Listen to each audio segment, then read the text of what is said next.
Okay, this is a continuation of the bonus walkthrough for lesson 7-1, 5th grade math, on page 234.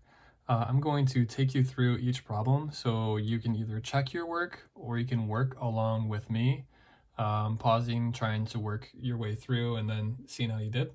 Let's jump right into it. Number 1 says that Vikram is baking bread that calls for 3 3/4 cups of flour. And if he makes only 1/4 of the recipe, how much flour will he need? So it looks like they just want us to write a number model and use a letter for the unknown and then solve. And now one of the tricks is, since we know it's multiplying mixed numbers, each of these problems will be a multiplication problem. So let's see what is needed. Looks like 3 3/4 cups of flour. And he's only going to make 1/4 of the recipe. So it looks like we need to find 1/4 of 3 3/4 cups of flour. And when we're trying to find a fraction of, that usually is a sign that it's a multiplication problem anyway. So our number model will be 3 3/4, the original number they're looking for a full recipe. And Vikram only wants 1/4 of it. So we need to find what's 1/4 of 3 3/4. And another way of saying that is, what is 3 3/4 times 1/4? And they want us to use a variable for the unknown. I'm going to use a cursive F for flour. Is that an F or J? Uh-oh, I've been out of school too long. I'm going to use that symbol because it doesn't look like an F or a J in cursive, to be honest, for our unknown variable. Okay. So now let's get down to business of solving. And there's two ways you can go here. Since we're doing partial products, you can just write the partial products out, or you can use the area model if you found that beneficial, or both. So I'm going to show you the area model and the partial products. Area model, you'll just draw yourself a square of some kind, doesn't really matter, as long as it's enough room for you to write inside of. And we have one standalone fraction, 1/4. We're going to put that on the right-hand side, just like on page 233. So this will be all for 1/4. And we need to split up our mixed number. So we need to put the 3 over here and the 3/4 over around this zone. And so we'll have a designated 3 zone and a designated 3/4 zone. They'll have their own columns. And so now this helps you visualize what needs to be multiplied by what. So first I see that we need to do 1/4 times 3, which is the same as 3 times 1/4. That's the cool thing about multiplication, is you can swap them and it'll equal the same thing. Not true for division, however. So we have 3 times 1/4, and then we'll also have 3/4 times 1/4. And they did us, actually it doesn't really matter if we had the same denominator here. I was going to say they did us a favor, but when you're multiplying fractions, the denominators don't really matter. You don't need a common denominator to multiply fractions because you just multiply across. So I always like to do the easiest ones first. I don't know what that says about me, but I know since multiplying fractions is just multiplying across, I can do 3 times 1. It's 3. And I can do 4 times 4. That's 16. So that one's taken care of. This one will just take an extra step for me. I've really been in a groove where I'm just taking the whole number and turning him into a fraction.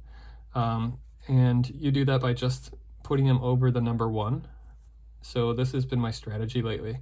It's just turning him into 3 over 1 and then multiplying him by 1/4. And now we're back to that familiar multiply across zone, and that would equal 3/4. Okay, so remember, after you have finished solving each piece, now we need to combine the answers, 3/4 and 3/16. But when we add fractions, you need a common denominator. Okay, when you multiply, it doesn't matter. when you're multiplying fractions, whatever, he can be a 1 and this can be a 4, we can still multiply them. But when you're adding fractions, these guys have to be the same. So there's a way we can do that. We can multiply the 4 by something to get him up to 16. And then whatever we multiply him by, we do to the numerator as well. So what times 4 equals 16? 4 times blank equals 16. And we should know by this point that 4 times 4, right, equals 16.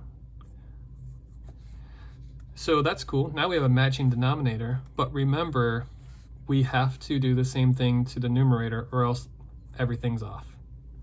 So we need to do 3 times 4 as well. And 3 times 4 is 12.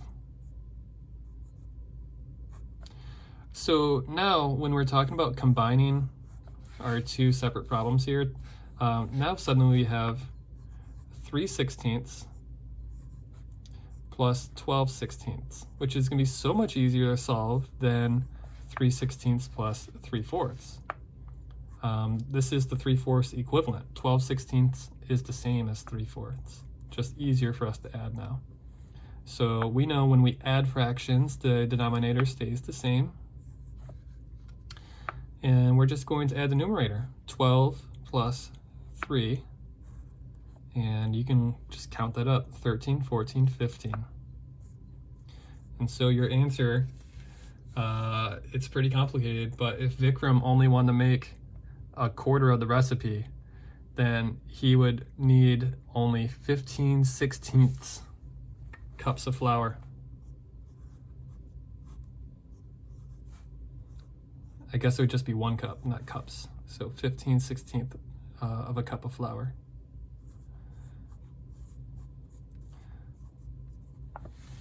These take time, don't they?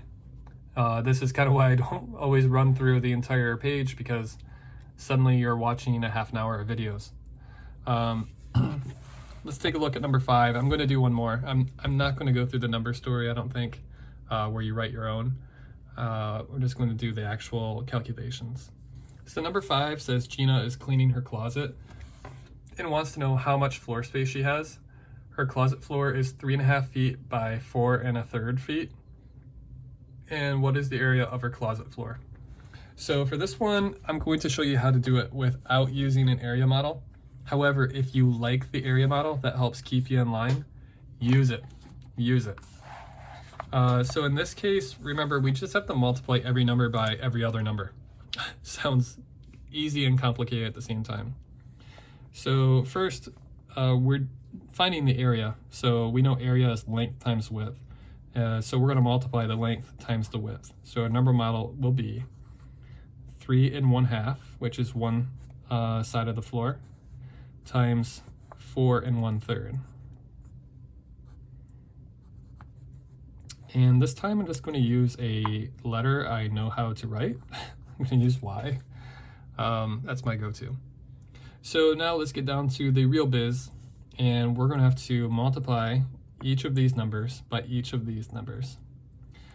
So let's start with the 3, because he's the first number.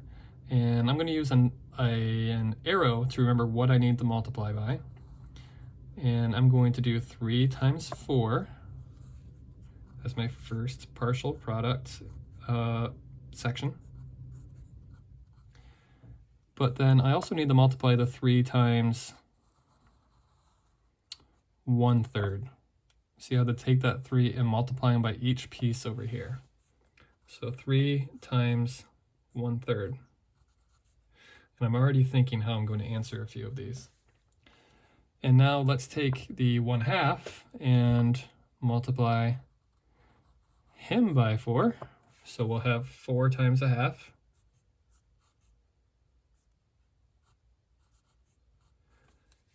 And then we'll take that half and also, I know there's a lot of lines, but hopefully you can still see this. We also need to multiply the half by 1/3. So we'll need to do 1/2 times 1/3. And so now we've officially set up problems where we've multiplied the 3 by each of these, by the 4 and the 1/3. And we've multiplied the half by each of these numbers, the 4 and the 1/3.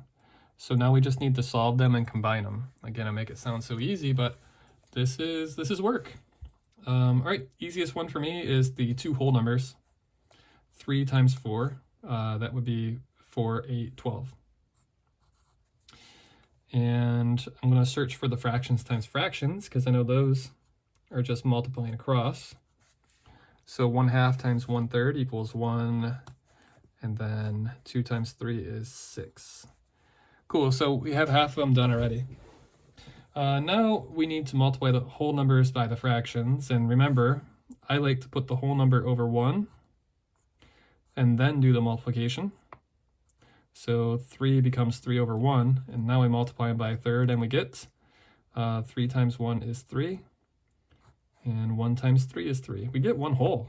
So 3/3 is equal to 1 whole. Let's just call it a whole. That's going to help us in the long run. And now let's do 4 times a half. And I have good news. I think this is going to end up being a whole as well. Watch this. Let's change the 4 to a fraction. 4 over 1. And now let's multiply them by a half.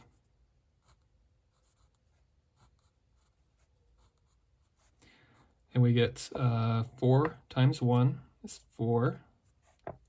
And 1 times 2 is 2. And we get an answer of 4 halves.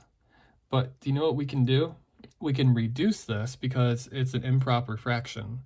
The numerator is higher than the denominator, which means we could get a whole number out of this, at least part of a whole number, or excuse me, at least a mixed number, I should say. And the way we reduce this is we're going to take the numerator and divide him by the denominator. So what is 4 divided by 2? AKA, how many times can 2 go in the 4? And you should know that 2 can go in the 4 exactly 2 times. So check this out.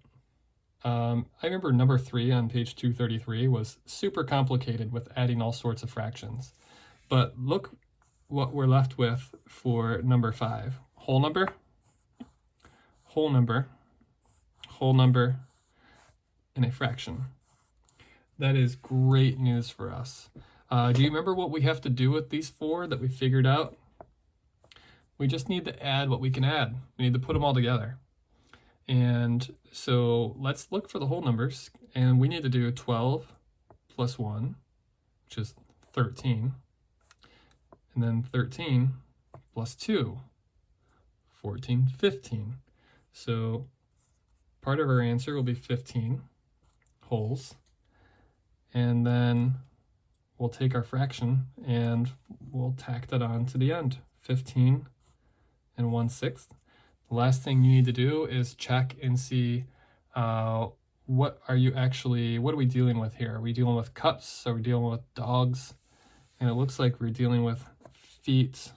So 15 and 1/6 feet. And when you find the area of something, it's not just feet straight up, it is feet squared or square feet. So there's your answer. If Gina's floor was 3.5 feet by 4 1/3 feet, her closet, then the area in this case would be 15 and 1/6 feet squared. Okay, that was long-winded. I'm hoping you skipped around a little bit if you didn't need help on all of it, but I hope that helps break down exactly how we got to where we did with our final answers. Okay, any other questions? Of course, as always, reach out to me, and I look forward to helping you further down the line. So long, guys.